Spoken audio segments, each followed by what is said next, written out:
आज मी तुम्हाला कारल्याची चटपटीत रेसिपी मस्त बनवून दाखवणार आहे. झाकून ठेवलं होतं बघा. तर मोठ्या आकाराचे 2 कारले घेतले होते आणि हे कारलं मी सफेदवालं घेतलेलं आहे. हिरवंवालं पण घेतलं तर चालेल. कारल्यांच्या खूप रेसिपी मी अपलोड केलेल्या आहेत. ह्याच्यामध्ये मी काय केलं होतं माहिती आहे का, अर्ध लिंबू मी पिळलं होतं आणि 1 चमचा मीठ लावून असं हे झाकून ठेवलं होतं. ह्याच्यामधलं बी जे होतं ना, हे मी पूर्णपणे काढून घेतलं होतं पूर्ण असं. आणि एवढं पाणी बघायला सुटलेलं आहे. असं लावून ठेवायचं म्हणजे पाणी याला खूप सुटतं. ह्याच्यामध्ये तुम्ही चिंचेचा कोळ जरी वापरला तर चालेल, पण मी ह्यात अर्ध लिंबू मोठ्या आकाराचं असं पिळलेलं होतं. त्याच्यामुळे काय होतं माहिती आहे का, कमी कडू लागतं. कारण ही जर पूर्ण जर रेसिपी दाखवत बसलं ना तर खूप वेळ होतं. त्याला काय करते, स्वच्छ धुवून घेते मी. पाणी दाखवते बघा किती अशा पद्धतीत पाणी होतं.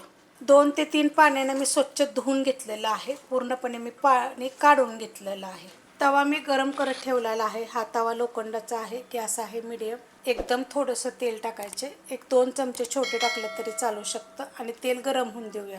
तेल चांगलं कडक गरम झालेलं आहे. गॅस एकदम मी बारीक करणार आहे आणि त्याच्यामध्ये आता हे कारले सोडून देणार आहे. नितळून चांगले घ्यायचे पूर्णपणे.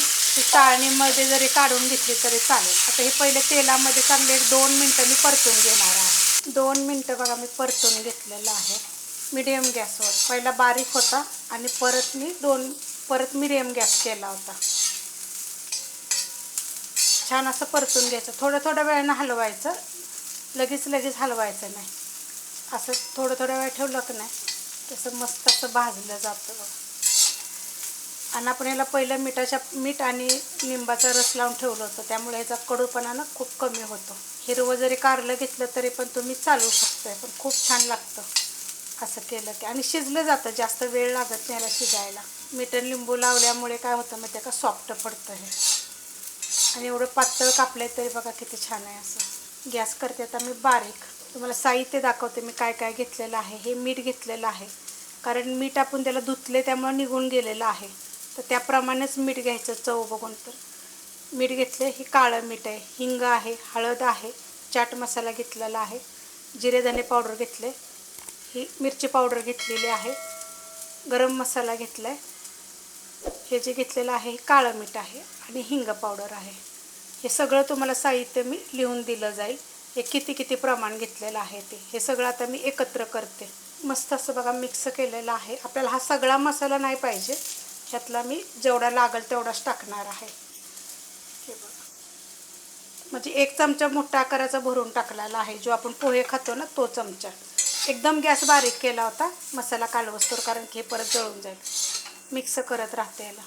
मस्त असं बघा बारीक गॅसवर मी परतून घेतलेलं आहे. एकदम चटपटीत लागतं, खूप छान लागतं एकदम. 1 मिनिट ते 2 मिनिट असं परतून घ्यायचं फक्त. करून बघा एकदा तोंडी लावायसाठी. चटपटीत एकदम लागतं, कडू लागत नाही आणि एकदम छान लागतं. आणि कडू लागण्यापेक्षा हे आपल्या शरीरासाठी खरं कारलं चांगलं असतं. एकदा अशा पद्धतीनं करून बघा. कारल्याच्या सगळ्या रेसिपी आपल्या चॅनलवर अपलोड केलेल्या आहेत, पण ही झटपट रेसिपी तुम्हाला मी दाखवलेली आहे.